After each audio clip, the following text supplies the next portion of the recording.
Good morning, everyone. Good morning and welcome. Thank you to my colleagues that are joining with us today, Chairwoman Teresa Fernández, Chairman Mike Thompson, and Chairwoman Debbie Dingell. Your presence here today is a very, very powerful statement that we will not stop fighting to save lives and to protect those that we are elected to serve. June is Gun Violence Prevention and Awareness Month, a time when we highlight the epidemic of gun violence tearing through our communities. Many of you know why I came to Congress. My son Jordan was taken from me in a senseless act of gun violence, and that loss drives me every single day that I'm here. Preventing other families from feeling that pain is the core essence of my work. For so many of us here today, there is no more urgent intersection to address than that of firearms and domestic violence. Every day, survivors of domestic violence are navigating a very terrifying reality. They are calculating risks and trying to keep themselves and oftentimes their children safe. Too often, the most dangerous moment in an abusive situation is when a victim tries to leave her abuser. When an abuser actually reaches for a gun. The majority of intimate partner homicides involve a firearm. I know that's not a statistic that many of you will let continue, and it is why I'm proud to be the lead sponsor of the Federal Extreme Risk Protection Order Act. Simply put, red flag laws. And red flag laws actually save lives. They empower loved ones. They give law enforcement the tools to intervene before the tragedies strike. The Federal Extreme Risk Protection Order Act would actually give families and law enforcement the ability to petition a court upholding due process to temporarily remove firearms from someone showing signs of being in crisis or dangerous behavior. It is a common sense, court-supervised, due process protected tool that bridges the gap when existing law falls short. The Trump administration has moved to weaken federal protections and keep guns out of the hands of convicted domestic abusers. That is reckless. That is dangerous. And it runs directly counter to what our survivors need. We should be strengthening the safety net around victims of domestic violence, not tearing it down. During Gun Violence Prevention and Awareness Month, we are calling on our Republican colleagues to bring this bill to the floor for a vote. Yes. The American people deserve better. They've been crying out for gun safety. They've been crying out for public safety. Survivors deserve better, and families in pain deserve to see that Congress is fighting for them. I again want to thank the Democratic Women's Caucus, the Gun Violence Prevention Task Force, and the Bipartisan Working Group to End Domestic Violence, and all the advocates with us here today for always being a part of this fight, because we have never forgotten, we will never forget, and together we will make these life-saving tools available to everyone in this country and take steps to support our survivors, no matter their zip code. Together we will protect the American people because it's what they deserve. And at this time, it is my honor to introduce to you Representative Teresa Fernández of New Mexico. She is the chair of the Democratic Women's Caucus. Muchísimas gracias por tenerme acá con ustedes para hablar sobre la violencia contra las mujeres, contra las parejas domésticas. En Congress, Councilwoman McBath, you said we will never forget. And we will never forget, because that is what we owe to you and to every victim of domestic violence who is not allowed to forget, because they carry that pain, every victim of family violence, of gun violence, because that pain will never, ever go away. And I thank you for being willing to lead on this effort and stand up for all of us and lead the way. So every month, more than 70 women are shot and killed by an intimate partner. Nearly 6 million women reported having a gun used on them by an intimate partner. And those who survive this trauma are left with deep physical and emotional scars, and too often, a misplaced sense of shame. And it happens in every kind of household, in every corner of our beautiful state. I had somebody who was incredibly close to me, a member of my family. In front of one of her children, her ex took out a gun and fired it in her direction. She walked away because it was meant as a warning shot to tell her she could not leave. She ended up walking away from that home. She walked away. She never received any part of her value in that home. She never received child support. And those of us who didn't know the story kept telling her, why are you doing that? You know, the bum deserves to pay to keep up his children. And finally she broke down and she told us the story. And she said, I will not raise a single issue because I would rather be alive to be able to rebuild my life with my children than dead in the house that we had together. And I think that has always stayed with me, and looking at how she then rebuilt her life. But not everybody can rebuild their lives because they are so destroyed by the gun violence. Tamara Hopkins spent 5 years in a physically abusive relationship, which ended after her boyfriend shot her 5 times in the face, back, and chest. She lost her hearing in one ear and is unable to use half her face.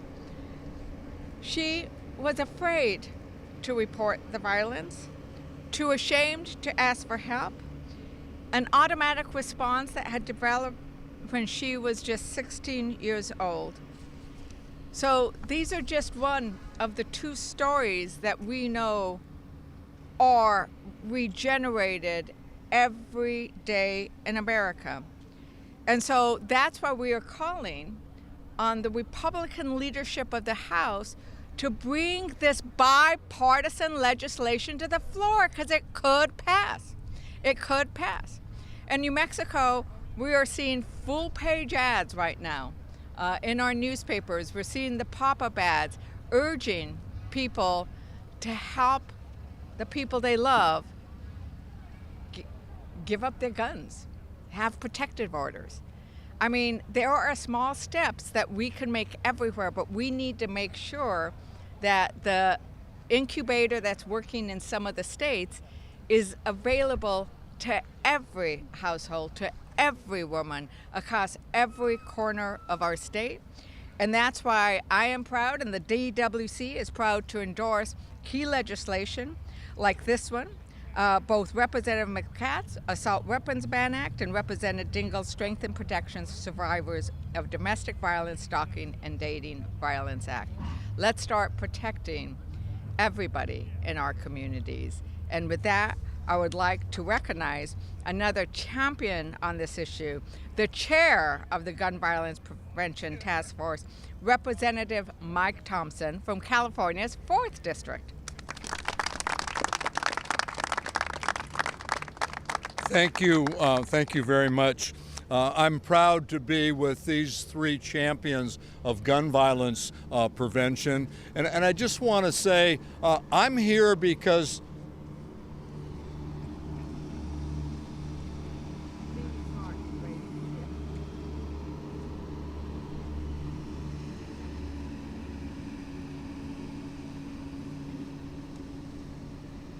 I'm here because this is important legislation that will save lives. But Lucy, I'm also here because of Jordan. We're here because of Jordan, we all are, and we're here because of you and your incredible strength that you've shown from the day you decided to run for office to make our community safer to today. And tomorrow and the day after that, you have been a fearless and a nonstop champion for gun violence prevention. And make no mistake about it, intimate partner violence and gun violence have close ties. A woman is killed by her partner every 12 hours. Abusers with guns are 5 times more likely to kill their partner. And we have tools that will stop this. And red flag laws are on the top of that toolbox. They work. Think about it. The Parkland shooter had a known history of violence. Matter of fact, he said he planned to be a professional school shooter. Florida had no red flag laws to stop him. Every day, risks are stopped because of red flag laws. A good example, San Diego, California, in my home state, a man going through a bad divorce threatened his wife. He said he was going to kill her. Red flag laws were used and they stopped that from happening. We need to pass red flag laws to keep everybody safe in our community. We also need to pass universal background checks, the first line of defense to identify people who shouldn't be able to come anywhere close to a gun because they're a danger to themselves or to others. And background checks are fast, they're constitutional, and they're popular. 93% of Americans support universal background checks.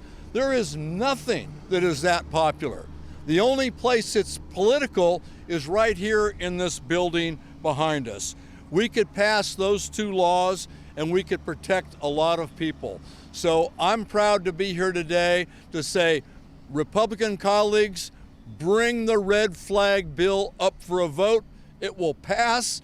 It is important and it is popular with your constituents, just like it's popular with my constituents. And now it's my honor to introduce the co-chair of the Bipartisan Working Group to End Domestic Violence, Congresswoman Debbie Dingell from Michigan.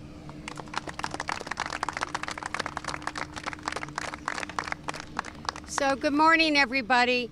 I can't tell you how proud I am to stand here with all 3 of my friends who I work very closely with on this and other issues. Mike so eloquently said it. Lucy came here to fight gun violence, remember her son. Teresa is just incredible. And Mike Thompson is a gun owner who believes in responsible gun ownership. Everybody else has given you the statistics, so I'm going to talk to you from my heart right now. By the way, my husband was a responsible gun owner. So I lived in a home with someone who was a responsible gun owner, taught his children, and it wasn't a danger. But I want to talk about the house I grew up in, where my father should not have had access to guns. And the day that my mother and father were each pointing a gun at each other, and I got in the middle of them and screamed and tried to grab one of the guns, and that scarred me. But I also remember the nights when something would snap in my father and the guns would be out, and we would be hiding in the closet, praying to God, please let me live tonight.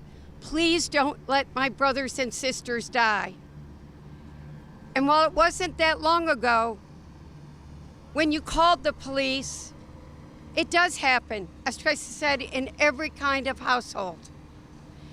I'd call the police and say, I'm scared. My father's trying to kill us. And they wouldn't respond because he was the man that lived on the hill. He would take the handles off all the doors in the house. Nobody could get in. Nobody could get out. My mother ran out because she was scared for her life and left the kids there thinking we were going to die. Nobody, no child should have to live in that kind of situation. And parents don't leave, mothers don't leave, fathers don't leave because they're scared, they're worried about financial dependence. They do not know the scars that it leaves on children and on families.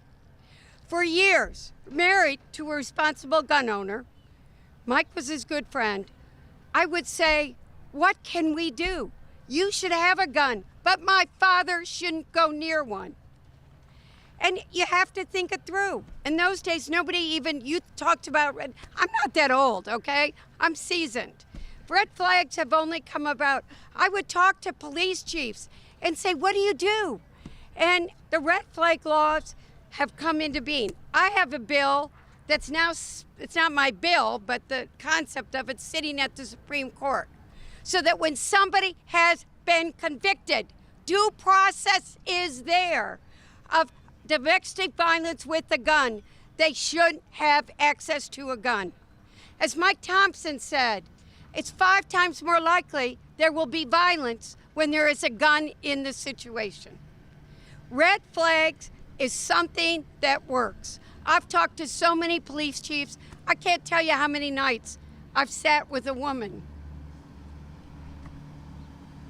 that's been battered, or quite frankly, been with the children of somebody that got killed, that even had orders that didn't get served in time, and they were killed. So Lucy's bill is a way that if somebody knows that somebody's a threat, you can tell law enforcement and try to keep the situation safe. I don't want any child to live with what I grew up in. I don't want anybody to have those memories. We need to protect families and communities, and that is what Lucy's bill is about, and nobody should be afraid to bring it up and vote for it. Thank you very much.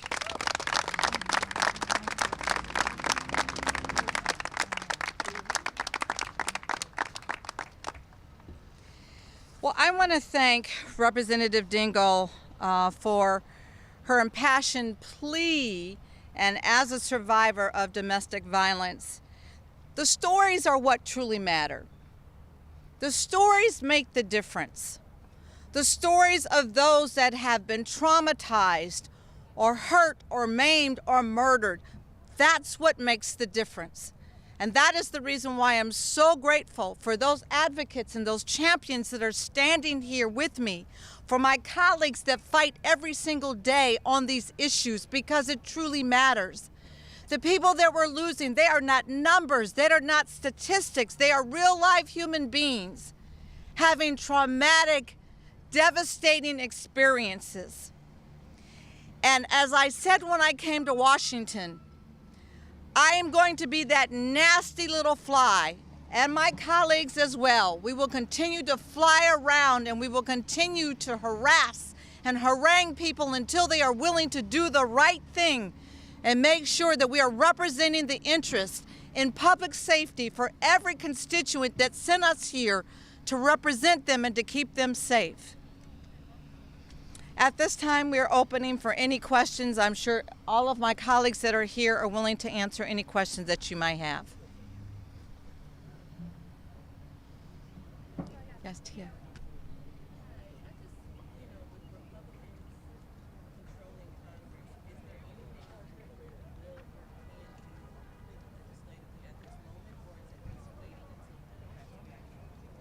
And anyone else that wants to join in with me? What do you do with Republicans? Yeah.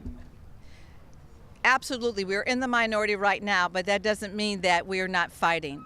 We'll continue to bring pieces of legislation forward as discharge petitions, because right now we have a body that is unwilling to follow the general rule of law, to follow the general process of passing legislation, follow the laws. This is a very extreme time that we are living in.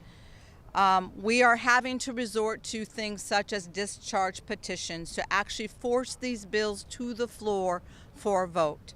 And so what we will continue to do, as we've been doing on other policies as well, I will be bringing my bill back to the floor again. We've had, hundreds of members that have signed already, but we want to make sure that we're integrating the newer members. We want to make sure that we're integrating individuals before who maybe determined that they didn't want to sign on or they weren't really sure. We'll continue to use those other tools to make sure that we're keeping this gun violence prevention as a national policy agenda that is not going to be pushed aside.